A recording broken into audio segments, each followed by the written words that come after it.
Bismillahirrahmanirrahim. Assalamualaikum warahmatullahi wabarakatuh. Nama saya Muhammad Dafiq Haziq bin Ahmad Kumari, nombor metrik 079454. Jadi pada hari ini saya dan ahli kumpulan saya akan menerangkan tajuk istilah Qurani, konsep nur dan zulumat di dalam Al-Quran. Jadi pertama sekali, di dalam Al-Quran terdapat pelbagai istilah-istilah Qurani yang diguna pakai untuk menggambarkan keadaan iman dan juga kehidupan manusia. Jadi antara istilah-istilah yang terpenting ataupun istilah utama adalah kalimah nur dan juga kalimah zulumat. Kedua-dua kalimah ini bukan sahaja menggambarkan maksud fizikal, iaitu cahaya dan juga kegelapan, akan tetapi ia menyampaikan maksud yang lebih mendalam, iaitu berkait rapat dengan iman dan juga kehidupan rohani manusia, tak lari juga dengan kesesatan. Jadi saya akan menerangkan lebih lanjut tentang apakah itu maksud an-nur dan juga maksud zulumat dari sudut bahasa dan juga dari sudut istilah, serta sedikit pengajaran yang boleh diambil untuk diguna pakai di dalam kehidupan. Makna lugawi, dari sudut bahasa, kalimah nur bermaksud cahaya terang dan jelas. Ianya digunakan untuk menerangkan dan menyingkap kegelapan serta menunjukkan jalan yang betul. Manakala perkataan zulumat pula dari sudut bahasa, ianya merupakan kata jamak daripada perkataan zulmah yang membawa maksud kegelapan. Ianya menggambarkan keadaan yang tidak jelas serta kekeliruan dan kesesatan, ataupun ianya tersimpan jauh daripada jalan yang lurus. Maknanya perkataan nur ini ianya dikaitkan dengan hidayah ataupun cahaya ataupun petunjuk yang benar. Manakala perkataan zulumat ini pula ianya dikaitkan dengan kekeliruan dan juga kesesatan. Seterusnya, maksud daripada sudut istilah. Dalam konteks Al-Quran, para mufassir menjelaskan bahawa nur ini adalah kalimah yang merujuk ataupun yang menunjukkan manusia ke arah kebenaran, seperti beriman kepada Allah, wahyu yang diterima para anbiya, hidayah yang diterima para manusia yang dikehendaki Allah, serta kebenaran yang ada di dalam Al-Quran dan juga Al-Quran itu sendiri, serta sunnah-sunnah Nabi Muhammad SAW. Manakala kalimah zulumat pula adalah perkara-perkara yang merujuk manusia, yang menjauhkan manusia daripada jalan yang benar, seperti kekufuran, syirik, nifak, bisikan syaitan dan juga mengikut hawa nafsu, dan tidak terlepas juga perbuatan-perbuatan maksiat. Ini menunjukkan bahawa kalimah nur dan juga kalimah zulumat di dalam Al-Quran bersifat maknawi, iaitu ianya berkait rapat dengan pegangan ataupun dengan keadaan hati, akal dan juga pegangan hidup manusia. Summa diqqatu ta'birul Qur'ani, kehalusan ungkapan dalam Al-Quran. Jadi satu perkara yang menarik di dalam tajuk ini adalah ketelitian bahasa Al-Quran. Al-Quran mengambil perkataan nur dalam bentuk mufrad, manakala perkataan zulumat dalam bentuk jamak. Para mufassir menjelaskan bahawa nur ini adalah kebenaran, dan kebenaran itu membawa bentuk ataupun membawa maksud satu. Kebenaran mempunyai satu sahaja. Jadi zulumat pula ada dalam banyak jalan, dan ianya boleh tersimpan di dalam banyak persimpangan kesesatan. Jadi disebabkan itulah perkataan zulumat ini jamak. Antara bentuk kesesatan yang telah disebut oleh para ulama adalah kesesatan daripada segi akidah. iaitu seperti syirik dan juga kufur. Seterusnya, kesesatan daripada segi pemikiran, iaitu seperti syubhat dan juga pemikiran yang menyeleweng. Seterusnya adalah kesesatan daripada segi perbuatan ataupun daripada segi akhlak, iaitu seperti perbuatan maksiat dan juga salah laku moral. Jadi ini menunjukkan bahawa Al-Quran ini bukan sekadar main ambil sahaja perkataan, akan tetapi ianya diambil dengan maksud yang lebih mendalam, ada penyampaian yang lebih teliti dan penyampaian yang jelas supaya umat manusia dapat mengambil pengajaran daripada Al-Quran. Summa masdarun nur wal hidayah, sumber nur dan hidayah. Di dalam Al-Quran telah dijelaskan bahawa Allah Subhanahu Wa Taala adalah satu-satunya sumber utama nur dan juga hidayah. Jadi manusia takkan mudah-mudah ataupun senang-senang je nak keluar daripada kegelapan tanpa ataupun daripada kesesatan tanpa pertolongan daripada Allah Subhanahu Wa Taala. Jadi di dalam Al-Quran Allah telah berfirman dalam surah Al-Baqarah ayat 257 yang berbunyi, A'udzubillahi minasyaitonirrajim, Allahu waliyyul ladzina amanu yukhrijuhum minadh-dhulumati ilan nur. Yang membawa maksud Allah telah mengeluarkan orang-orang beriman daripada kegelapan kepada cahaya, iaitu kebenaran. Jadi konsep peralihan daripada zulumat kepada nur ini terbahagi kepada beberapa aspek. Antaranya adalah ilmu yang bermanfaat, amal soleh yang dilakukan dan juga berpegang teguh pada wahyu yang telah diberikan Allah Subhanahu Wa Taala ataupun hidayah.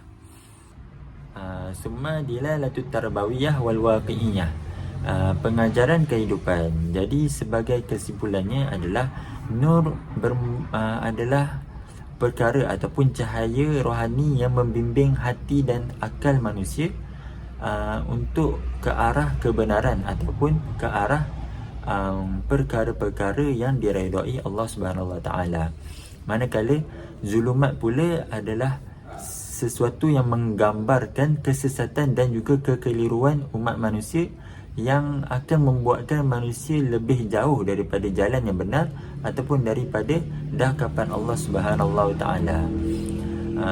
Perjalanan kehidupan manusia ini sebenarnya adalah perjalanan daripada zulumat ke arah nur. Jadi jika seseorang manusia itu menambahkan ilmu yang diperolehi, ilmu yang bermanfaat yang diperolehi dan juga amal soleh yang telah dilakukan, maka akan bertambahlah cahaya di dalam kehidupannya. Assalamualaikum warahmatullahi wabarakatuh. Nama saya Muhammad Khairul Hisham bin Lasale, nombor metrik 079462. Saya akan menerangkan berkenaan tentang ayat Al-Quran, tafsir ayat Al-Quran dari segi An-Nur, cahaya, dan Al-Zulumat, iaitu kegelapan. Kita pergi pada ayat yang pertama, pada ayat yang ke-257 dalam surah Al-Baqarah. Ayatnya, A'udzu billahi minasyaitonir rajim. Allahu waliyyul ladzina amanu yukhrijuhum minadh dhulumati ilan nur walladzina kafaru awliya'uhum at-taghut yukhrijunahum minan nuri ilal dhulumat ulaika ashabun nari hum fiha khalidun. Kalau kita lihat daripada ayat ni, Al-Imam Al-Tabari menjelaskan bahawa Allah ialah pelindung dan penolong orang beriman. Dengan pertolongannya Allah mengeluarkan mereka, iaitu daripada Al-Zulumat kepada An-Nur, iaitu daripada pelbagai bentuk kegelapan seperti kekufuran, kejahilan, kesyirikan dan maksiat kepada cahaya iman, ilmu, tauhid dan ketaatan. Kegelapan disebut dalam bentuk jamak kerana jalan kesesatan begitu banyak, manakala cahaya disebut tunggal kerana kebenaran hanyalah satu. Sebaliknya orang-orang kafir menjadikan tagut sebagai pelindung dan pemimpin mereka yang menyesatkan mereka minan nuri ila zulumat, yaitu daripada cahaya hidayah dan kebenaran kepada pelbagai kegelapan, kekufuran dan kesesatan. Firman Allah seterusnya menegaskan bahawa kesudahan orang kafir ialah ulaika ashabun nari hum fiha khalidun, kekal di dalamnya sebagai balasan atas penolakan mereka terhadap hidayah Allah. Seterusnya kita lihat pula pada ayat yang kedua, yaitu surah Ibrahim. Pada ayat yang pertama, Bismillahirrahmanirrahim, Alif Lam Ra, Kitabun anzalnahu ilayka litukhrijan nasa minadh dhulumati ilan nur biizni rabbihim ila siratil azizil hamid. Tafsiran daripada surah Ibrahim ni pada ayat yang pertama, di mana Syekh Abdul Rahman Al-Sa'di menjelaskan bahawa ayat ini menerangkan kemuliaan Al-Quran dan tujuan penurunannya sebagai wahyu daripada Allah. Huruf Alif Lam Mim menunjukkan keagungan Al-Quran yang tersusun dari huruf Arab biasa namun tidak mampu ditandingi oleh manusia. Firman Allah Subhanahu wa ta'ala, Kitabun anzalnahu ilaik, menegaskan bahawa Al-Quran diturunkan kepada Nabi Muhammad sallallahu alaihi wasallam sebagai petunjuk dan rahmat. Tujuan penurunannya ialah untuk mengeluarkan manusia daripada pelbagai kegelapan seperti kekufuran dan kesesatan daripada cahaya kepada cahaya iman dan kebenaran dengan izin dan taufik Allah. Jalan tersebut ialah agama Islam, iaitu jalan yang lurus menuju ketaatan kepada Allah yang Maha Perkasa lagi Maha Terpuji. InsyaAllah pada hari ini saya akan menyambung pembentangan ataupun perbincangan daripada sahabat-sahabat saya sebentar tadi, insyaAllah. Yang pertama, iman kepada cahaya dalam hidup. Definisi. Dalam tafsir Asy-Sya'rawi dan Al-Manna, iman digambarkan sebagai cahaya yang menerangi hati manusia. Cahaya ini bukan fizikal, tetapi pencerahan rohani dan petunjuk dari Allah Subhanahu Wa Taala. Tafsir As-Sa'di menekankan bahawa iman membawa ketenangan, keyakinan dan arah yang benar dalam hidup.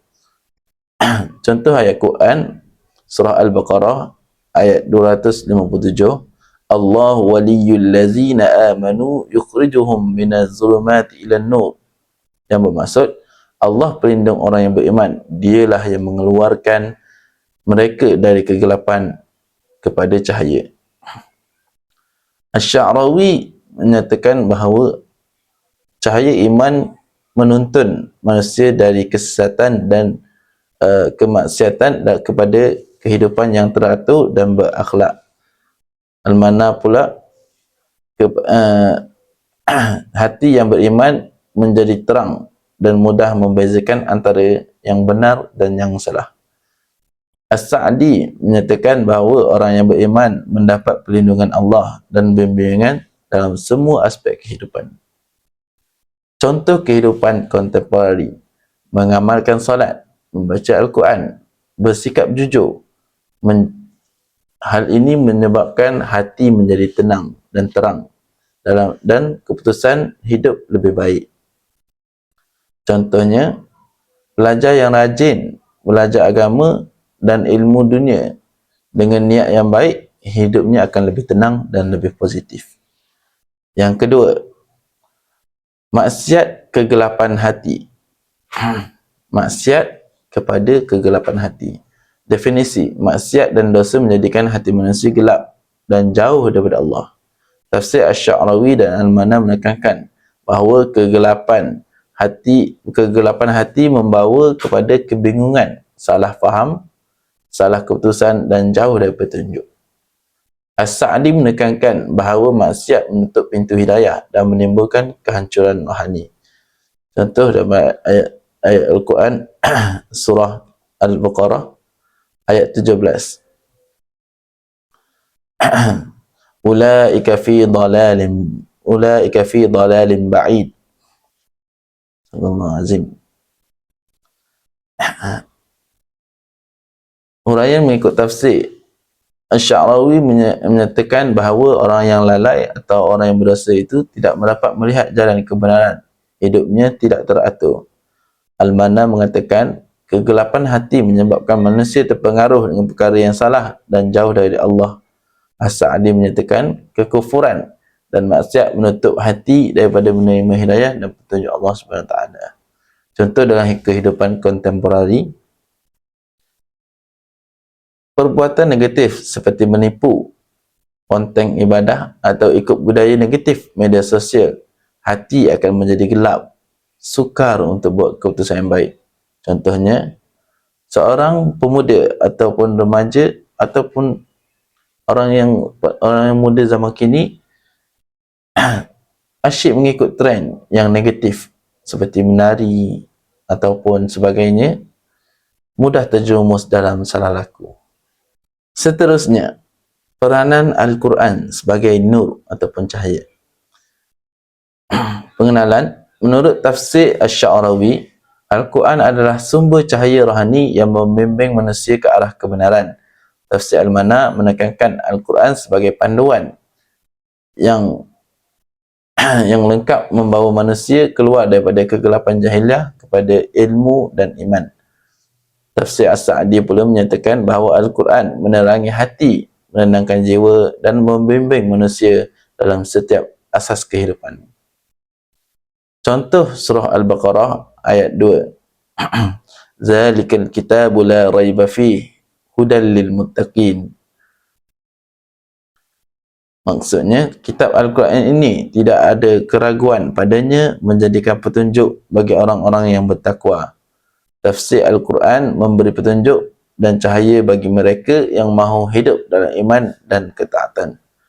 Contoh, pada masa kini, membaca Al-Quran setiap hari akan menyebabkan fikiran menjadi tenang dan kita diberikan satu hidayah untuk membuat satu-satu keputusan. Contohnya, seorang pelajar yang menghadapi tekanan dalam menghadapi pelajaran, apabila membaca Al-Quran, dia akan merasakan dirinya merasa tenang. Rasulullah sebagai pembawa cahaya. Definisi Rasulullah sebagai pembawa cahaya hidayah melalui sunnah dan akhlaknya serta teladan hidupnya. Tafsir Asy-Sya'rawi menyatakan Nabi SAW menyalurkan cahaya Allah kepada umat manusia melalui ajaran dan perbuatan. Tafsir Al-Mana, beliau menjadi contoh praktikal agama. Beliau, yakni Rasulullah, menjadi contoh praktikal agama sebagaimana cahaya iman yang diterapkan dalam kehidupan harian. Tafsir As-Sa'di menyatakan bahawa Nabi SAW menunjukkan cara berinteraksi dengan masyarakat, keluarga dan individu secara beretika dan berakhlak mulia. Contoh ayat Quran, surah Al-Ahzab ayat 21. Laqad kana lakum fi Rasulillahi uswatun hasanah. Yang bermaksud, sesungguhnya telah ada pada diri Rasulullah itu suri teladan yang baik bagimu. Tafsir mengikut sunnah Nabi SAW adalah mengikuti cahaya petunjuk Allah dalam kehidupan.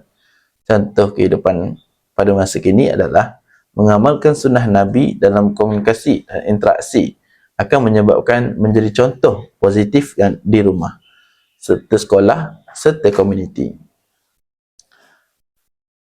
Contoh yang kedua, mengambil sifat sabar dan penyayang dalam kehidupan seharian. Menyebabkan hati sendiri akan menjadi lebih tenang dan memberikan cahaya kepada orang lain. Contoh situasi ketiga, iaitu situasi jahil kepada berilmu. Definisi dalam konteks ini, tafsir maudu'i. Jahil bermaksud tidak tahu atau tidak faham tentang hukuman Allah dan nilai yang sebenar. Tafsir Asy-Sya'rawi menyatakan ilmu adalah cahaya yang menyingkirkan kegelapan jahiliah.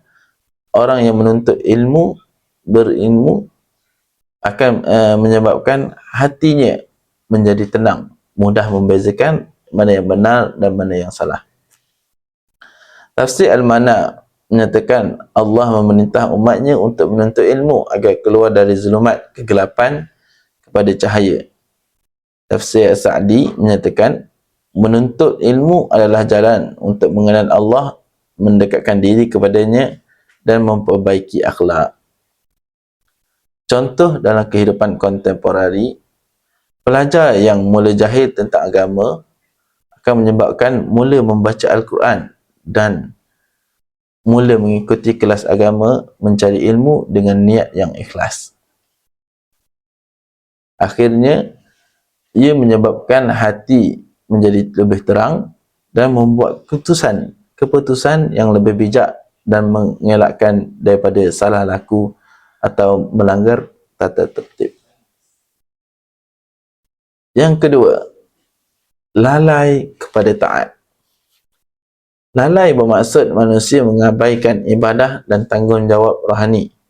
Dalam tafsir Asy-Sya'rawi menyebutkan bahawa lalai adalah bentuk zulumat, iaitu hati yang lalai, yang gelap, yang jauh daripada petunjuk.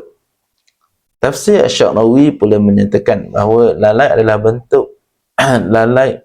Tafsir Al-Mana menyebutkan bahawa taubat, ketaatan dan disiplin rohani membawa manusia kembali kepada cahaya. Dalam tafsir Al-Sa'di menyatakan bahawa melaksanakan solat, berzikir dan mengamalkan sunnah akan menyebabkan mengubah lalai menjadi nur yang menerangi hati dan kehidupan. Contoh pada masa kini adalah seorang yang lalai dalam ibadah akan mula mengingati, akan mula menjaga solat. Seorang yang lalai dalam ibadah akan mula menjaga solatnya dan ibadahnya. Ini menunjukkan contoh kepada lalai kepada taat. Hasilnya, hati akan menjadi lebih tenang, lebih fokus dan lebih mampu menghadapi cabaran kehidupan dengan lebih bijak. Kesimpulan, konsep nur dan zulumat bukan sahaja simbolik tetapi sangat relevan dalam kehidupan pada masa kini. Menyebarkan cahaya melalui iman dan ilmu serta dakwah adalah cara manusia mendekatkan diri kepada Allah SWT, memperbaiki akhlak dan memberi manfaat kepada masyarakat. Sekian daripada kami. Wassalamualaikum warahmatullahi wabarakatuh.